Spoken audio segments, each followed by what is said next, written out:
Hi, I'm Linda Holmes, and this is NPR's Book of the Day.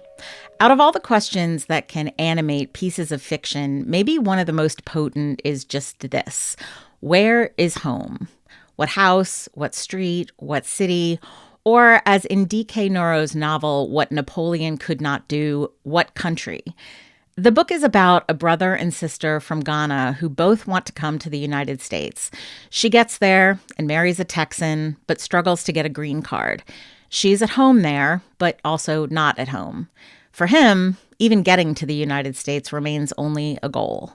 Nnuro tells NPR's Scott Simon that the book was inspired in part by a tension within the term African American. Jacob envies his sister Belinda because she's done, as their father puts it, what Napoleon could not do. She went to college and law school in the United States and married a wealthy man, Wilder, who was black and from Texas, while Jacob longs to come to Virginia and join his wife Patricia. But green cards are hard to come by.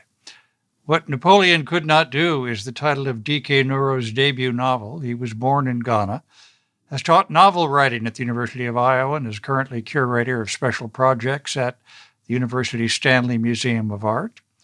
Mr. Nnuro joins us now from Iowa City. Thank you so much for being with us. Thank you so much for having me, Scott. You have this trio, Jacob, Belinda, brother and sister, and then Wilder. What does living in the U.S. mean to Jacob and Belinda growing up in Ghana? When I first conceived of these three characters, I thought about the writer Jelani Cobb, who says that there is a fundamental dissonance in the term African American. The term represents two feuding ancestries conjoined by a hyphen.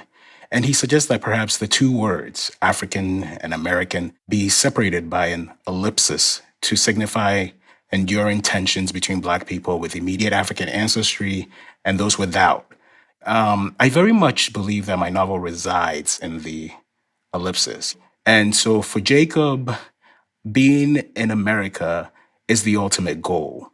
The same is true for his sister, Belinda. She has arrived in America, but America has not fully embraced her yet. She keeps getting turned down for a green card. And despite her best efforts, despite the efforts of her husband, Wilder Thomas, who is 30 years her senior, a Black Vietnam War vet, they keep getting turned down.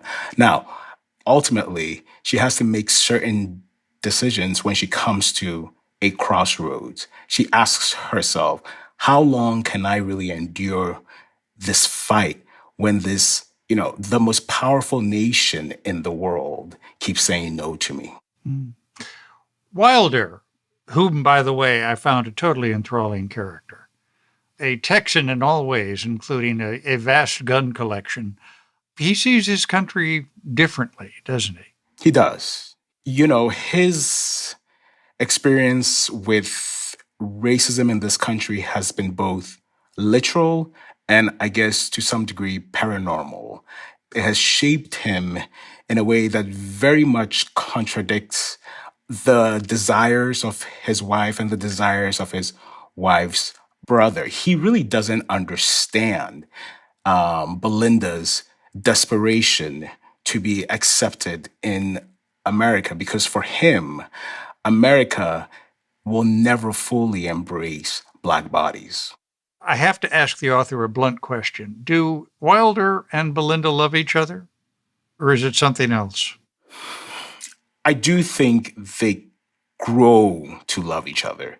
There are two marriages in my novel that began as marriages of convenience. Mm-hmm. But I do very much believe that they evolve into marriages of real love. Belinda tells Wilder, I made a point of writing down the phrase at one point, that being American means being able. What does she mean by that? There is a certain level of inconvenience in Ghana. And I can speak to this because since having relocated to the U.S. in 1998 at the age of 11, I've had one foot firmly placed in Ghana and one foot firmly placed in the U.S. And that's because my mother has always lived in Ghana. I am still very much a Ghanaian. And I'm also very much tuned into one particular desire of a lot of Ghanaians, which is that they see this inconvenience that is persistent in Ghana. It is difficult to get anything done because it is just an inconvenient place. And America is heaven. And this, while Belinda has also spent a great deal of time in the US, she's still very much a Ghanaian woman in certain respects. So when she says being American means being able, really what she's talking about is the ability to rid herself of that inconvenience. Teaching at Iowa, what do you tell a student who comes up to you and says, Professor Nnuro, how do I write a novel? Funny you should ask. I'm actually teaching a class on homages. And my novel really started as an exercise in appropriation in response to Ian McEwan's masterful novel, Atonement.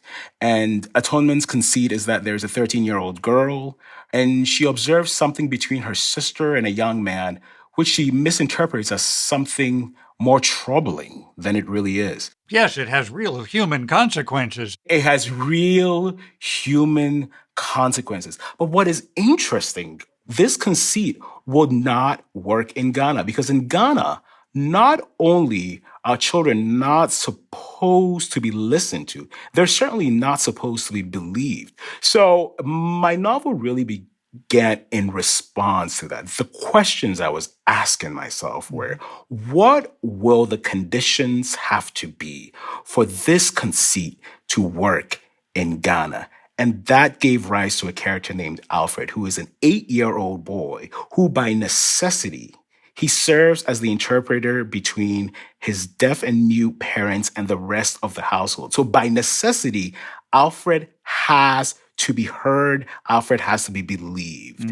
And that is where the novel began. So when students ask me, because I'm teaching this course on homages, I ask them, what is your favorite novel? Or what is your favorite short story? Why? What about it do you love? I unearth these answers out of them. Then we begin to conceive of how they might be able to respond to this beloved story or beloved novel of theirs. Totally personal question. You like Iowa? Iowa City has been so good to me. I don't think I would have been able to complete this novel anywhere else in the world. It's the only place in the world where you walk down the street, you tell somebody you are a writer, and they just believe you. They don't ask you, what have you published? They don't interrogate you. They make you feel legitimate. I could step out of my house and encounter people who made me feel like a legitimate writer without having a single publication to my name. Truly kept me going. And that is why Iowa City will always and continues to have a very special place in I'm still here. I'm still here. DK Nnuro's debut novel, What Napoleon Could Not Do. Thank you so much for being with us. Thank you so much, Scott.